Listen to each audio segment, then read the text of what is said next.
சௌந்தரலகரி 91வது ஸ்லோகம். அமரேந்திரனுக்கும் அனுமதி மறுக்கும் அணிமை. புராராதேரந்தக புரமசி ததஸ்வச்சரணயோ சபர்யாமர்யாதா தரலகரணானாம் அசுலபா ததா ஹேதே தீதா சதமகமுகா சித்திமதுலாம் தவத்பாரோ வாந்தஸ்திதிபிஹி அணிமாத்யாபி அமரக.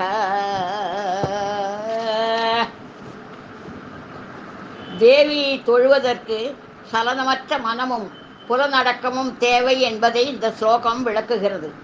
புறமரித்த பரமனின் அந்தப்புறத்தில் பட்டத்து ராணியாக இருக்கும் தேவியை தொழுவதற்கு அடக்கப்பட்ட மனமும் புலன்களும் தேவை.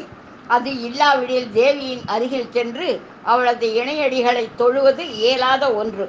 தேவியின் மாளிகையாகிய ஸ்ரீபுரத்திற்கு வருபவர்களை மாளிகையின் வாயிலை காக்கும் அணியா முதலிய அஷ்ட சித்திகள் தடுத்து அவர்கள் தேவியின் அருகில் செல்ல தகுந்தவர்களா என்பதை சோதித்து அறிந்த பின்பே அனுமதிப்பர். இவ்வாறு தடுக்கப்பட்டவர்களுக்குள் இந்திரனும் மற்ற தேவர்களும் கூட உள்ளனர்.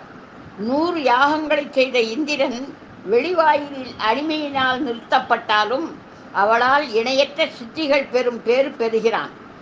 மனவடக்கம் இல்லாத பொழுது இந்திரனேயானாலும் தேவியின் அருகில் செல்ல இயலாது.